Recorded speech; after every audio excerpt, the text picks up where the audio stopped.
খাৰুপেটিয়াৰ পাচলি খালে কিডনি বেয়া হয় বেছি সাৰ দিয়ে বহুত বেছি ফাৰ্টিলাইজাৰ দিয়ে যাৰ কাৰণে নেকি কিডনিৰ বেমাৰ আজিকালি মানুহৰ বহুত ব্যাপক গতিত বাঢ়িছে বেঙেনাত ইনজেকচন দিয়ে খাৰুপেটিয়াৰ কৃষকে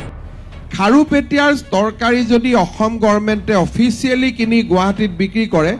কালি পৰহি মই এইটো উত্তৰ দিব লাগিব যে ইনজেকচন মাৰি বনোৱা বেঙেনাটো আপুনি কিয় ইয়াত বিক্ৰী কৰিছে মুখ্যমন্ত্ৰী ডক্টৰ হিমন্ত বিশ্ব শৰ্মাৰ এই মন্তব্যৰ পিছতেই জাঙুৰ খাই উঠিছে খাৰুপেটিয়াৰ আদৰ্শ কৃষক আৰু ছাত্ৰ নেতা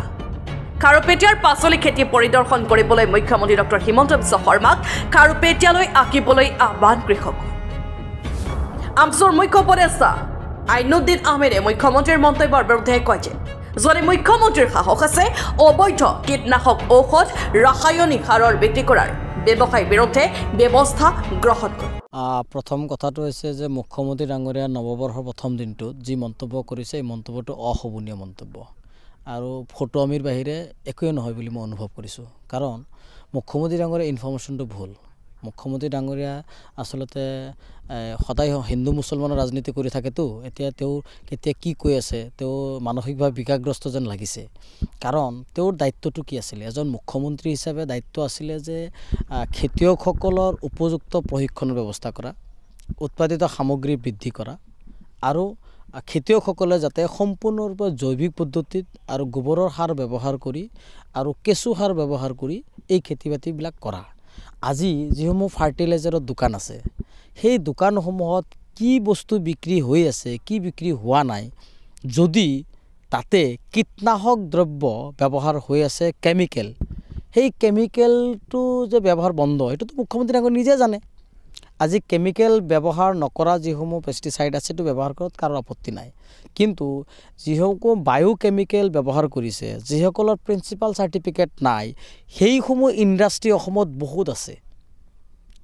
আজি মুখ্যমন্ত্ৰী ডাঙৰীয়াই এইখিনিও জানে কোনে কোনে এই ইণ্ডাষ্ট্ৰীবিলাক চলাই আছে আৰু মুখ্যমন্ত্ৰী জানে এইখিনিও জানে সেই তাতে যিটো সিন্ডিকেট চলি আছে সিন্ডিকেটটো কেনেকৈ চলি আছে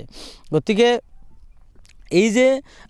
মানে যেটো সিন্ডিকেট এই অসাধু যেটো ব্যৱসায় সেই ব্যৱসায়ীসকলৰ বিৰুদ্ধে ব্যৱস্থা গ্ৰহণ নকৰি আজি আমাৰ কৃষক ভাইসকলৰ আত্মসন্মানত আঘাত আনিছে কৃষকক অপমান কৰিছে অসমৰ মাননীয় মুখ্যমন্ত্ৰী ডক্টৰ হিমন্ত বিশ্ব শৰ্মা আসলতে নীলাজ এজন মুখ্যমন্ত্ৰী আছে নীলাজ আৰু এইজন মুখ্যমন্ত্ৰীয়ে কৃষকসকলক অপমান কৰি ভাবিছে নেকি যে তেওঁ বাচি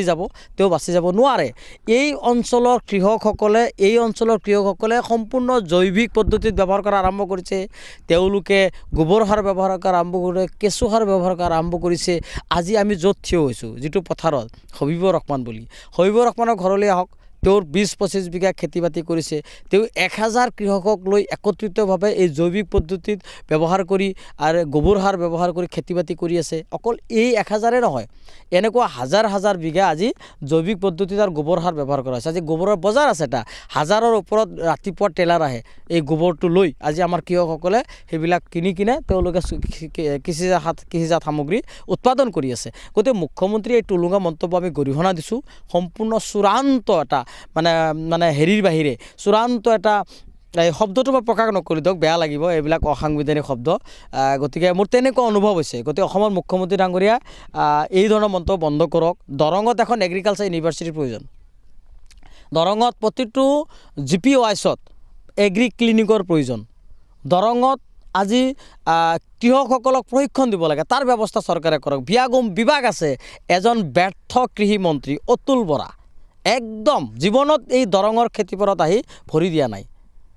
মুখ্যমন্ত্ৰী ডাঙৰীয়াতো আহাই নাই গতিকে এটা অঞ্চল পৰিদৰ্শন নকৰাকৈ মুখ্যমন্ত্ৰী ডাঙৰীয়াই এই কোনোবা দালালৰ ৰিপৰ্ট পতে এই ধৰণৰ মন্তব্য কৰাটো আমি ঠিক পোৱা নাই আমি ভাল লগা নাই আমাৰ বেয়া লাগিছে গতিকে মুখ্যমন্ত্ৰী ডাঙৰীয়াক আমি আহ্বান জনাইছোঁ তেখেতে দৰঙৰ কৃষি পথাৰত আহক পৰিদৰ্শন কৰক দৰঙৰ কৃষকসকলে কি ব্যৱহাৰ কৰে আৰু দৰঙত যদি অসাধু ব্যৱসায় আছে যিসকল কীটনাশক বায়োকেমিকেল যিসকল ব্যৱহাৰ কৰি আছে যিসমূহ মানে ব্যৱহাৰ কৰিলে মানুহৰ জীৱন মৰণৰ খেল আহে য'ত বেমাৰ আজাৰ হয় বুলি মুখ্যমন্ত্ৰী ডাঙৰীয়াই কৈছে যদি তেখেতৰ এইখিনি অনুভৱ তেখেতৰ সৎ সাহস আছে সেই সিন্ডিকেটটো এই যে ইণ্ডাষ্ট্ৰী যে আছে কীটনাশক দ্ৰব্যৰ যিবিলাক ইণ্ডাষ্ট্ৰী আছে এই যে অসাধু যে ব্যৱসায় আছে এই সিন্ডিকেটটোৰ বিৰুদ্ধে মুখ্যমন্ত্ৰী ডাঙৰীয়াই ব্যৱস্থা গ্ৰহণ কৰক দৰঙৰ কৃষকে ভাল পাব যোৱাকালি